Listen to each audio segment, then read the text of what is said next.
ನಮಸ್ಕಾರ. ಆರ್ಸಿಬಿ ವಿರುದ್ಧ ಮುಂಬೈ ಸೋತ ಬಳಿಕ ಐಪಿಎಲ್ನಿಂದ ಹೊರಬಿತ್ತು. ನಂತರ ಕೋಪಗೊಂಡರು ರೋಹಿತ್ ಶರ್ಮಾ. ಬಳಿಕ ನೀಡಿದರು ಸ್ಫೋಟಕ ಹೇಳಿಕೆ. ಆರ್ಸಿಬಿ ಕುರಿತು ಹೇಳಿದ್ದನ್ನ ಕೇಳಿದರೆ ನೀವು ಕೂಡ ಸೆಲ್ಯೂಟ್ ಮಾಡ್ತೀರಾ. ಹಾಗಾದರೆ ಸುದ್ದಿಯ ಕಂಪ್ಲೀಟ್ ಮಾಹಿತಿ ಏನು? ಅಷ್ಟಕ್ಕೂ ಆರ್ಸಿಬಿ ವಿರುದ್ಧ ಮುಂಬೈ ಸೋತ ಬಳಿಕ ಮಾಜಿ ನಾಯಕ ರೋಹಿತ್ ಹೇಳಿದ್ದೇನು ಗೊತ್ತಾ?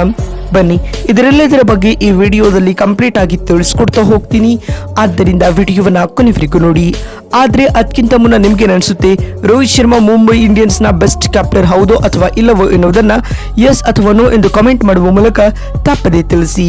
ಹೌದು, ಮಲ್ಟಿ ಟೈಮ್ ಚಾಂಪಿಯನ್ಸ್ ಎನಿಸಿಕೊಂಡಿದ್ದ ಮುಂಬೈ ಇಂಡಿಯನ್ಸ್ ತಂಡ ಇದೀಗ ಅರ್ಧ ಟೂರ್ನಮೆಂಟ್ ಮುಕ್ತಾಯದ ಬೆನ್ನಲ್ಲೇ ಐಪಿಎಲ್ 2026ರಿಂದ ಅಧಿಕೃತವಾಗಿ ಪ್ಲೇ ಆಫ್ ರೇಸ್ನಿಂದ ಹೊರಬಿದ್ದಿದೆ ಸ್ನೇಹಿತರೆ. ನಿನ್ನೆ ರಾಯ್ಪುರದಲ್ಲಿ ನಡೆದ ಐಪಿಎಲ್ 2026ರ 54ನೇ ಪಂದ್ಯದಲ್ಲಿ ಆರ್ಸಿಬಿ ವಿರುದ್ಧ ಮುಂಬೈ ತಂಡ 2 ವಿಕೆಟ್ಗಳ ರೋಚಕ ಸೋಲನ್ನು ಒಪ್ಪಿಕೊಂಡಿದೆ ಸ್ನೇಹಿತರೆ.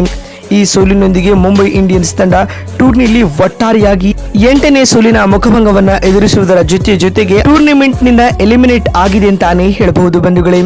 ಇದಕ್ಕೂ ಮುನ್ನ ನಿನ್ನೆ ರಾಯ್ಪುರದಲ್ಲಿ ಆರಂಭಗೊಂಡ ಈ ಪಂದ್ಯದಲ್ಲಿ ಟಾಸ್ ಸೋತು ಮೊದಲು ಬ್ಯಾಟಿಂಗ್ ಮಾಡಿದ ಮುಂಬೈ 20 ಓವರ್ಗಳಲ್ಲಿ 7 ವಿಕೆಟ್ ನಷ್ಟಕ್ಕೆ 166 ರನ್ ಕಲೆ ಹಾಕಿತು.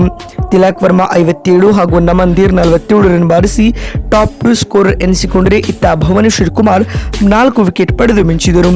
ಈ ಗುರಿಯನ್ನ ಬೆನ್ನಟ್ಟಿದಂತ ಆರ್ಸಿಬಿ ಪಂದ್ಯವಿನ ಕೊನೆಯ ಓವರ್ನ ಕೊನೆಯ ಎಸೆತದವರೆಗೂ ಕೊಂಡೊಯ್ದಿತ್ತು.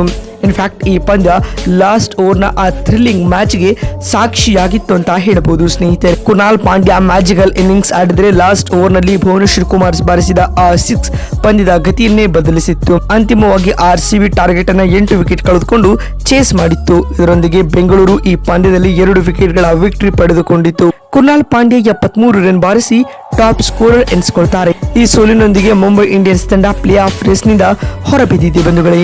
ಇನ್ನೊಂದೀಗ ಪಂದ್ಯ ಸೋತ ಬಳಿಕ ಮಾತನಾಡಿದ ಮಾಜಿ ನಾಯಕ ರೋಹಿತ್ ಶರ್ಮಾ ಈ ರೀತಿಯಾಗಿ ಹೇಳಿದ್ದಾರೆ. ರೋಹಿತ್ ಶರ್ಮಾ ಅವರು ಪಂದ್ಯದ ನಂತರ ಮಾತನಾಡುತ್ತಾ ತಂಡದ ಬ್ಯಾಟಿಂಗ್ ಇನ್ನೂ ಉತ್ತಮವಾಗಿರಬಹುದಿತ್ತು ಎಂದು ಅಭಿಪ್ರಾಯಪಟ್ಟರು.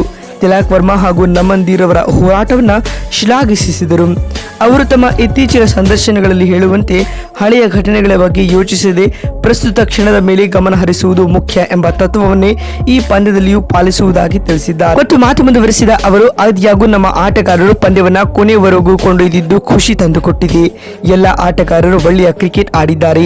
ಆದ್ಯಾಗೂ ಕುನಾಲ್ ಪಾಂಡ್ಯ ಇಂದಿನ ಪಂದ್ಯದಲ್ಲಿ ಮ್ಯಾಚ್ ವಿನ್ನಿಂಗ್ ಇನ್ನಿಂಗ್ಸ್ ಆಡಿದ್ದಾರೆ. ಅವರ ಆಟಕ್ಕೆ ಸೆಲ್ಯೂಟ್ ಮಾಡಲೇಬೇಕು. ಭುವಿ ಹಾಕಿದ ಆ ಬೌಲಿಂಗ್ ಕೂಡ ಉತ್ತಮವಾಗಿತ್ತು. ಆರ್ಸಿಬಿ ಒಟ್ಟಾರೆಯಾಗಿ ಒಂದು ತಂಡವಾಗಿ ಉತ್ತಮ ಕ್ರಿಕೆಟ್ ಆಡುತ್ತಿದೆ ಎಂದು ಹೇಳುವ ಮೂಲಕ ಆರ್ಸಿಬಿ ಕುರಿತು ಸೆಲ್ಯೂಟ್ ಮಾಡುವ ಸ್ಟೇಟ್ಮೆಂಟ್ ಅನ್ನ ಹಿಟ್ ಮ್ಯಾನ್ ರೋಹಿತ್ ನೀಡಿದ್ದಾರೆ. ಮಾತು ಮುಂದುವರಿಸಿದ ಅವರು, ನಮಗೆ ಈ ಟೂರ್ನಮೆಂಟ್ ಇಲ್ಲಿಯೇ ಮುಕ್ತಾಯವಾಗಿರಬಹುದು. ಆದ್ಯಾಗೂ ನಾವು ನೆಕ್ಸ್ಟ್ ಸೀಸನ್ ನಲ್ಲಿ ಭರ್ಜರಿಯಾಗಿ ಕಮ್ ಬ್ಯಾಕ್ ಮಾಡಲಿದ್ದೇವೆ.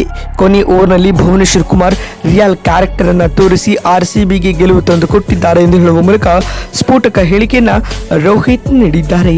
ಮತ್ತೊಂದು ವಿಡಿಯೋದಲ್ಲಿ ಸಿಗ್ತೀನಿ. ಅಲ್ಲಿವರೆಗೂ ನಮಸ್ಕಾರ, ಧನ್ಯವಾದಗಳು ಸ್ನೇಹಿತರೆ.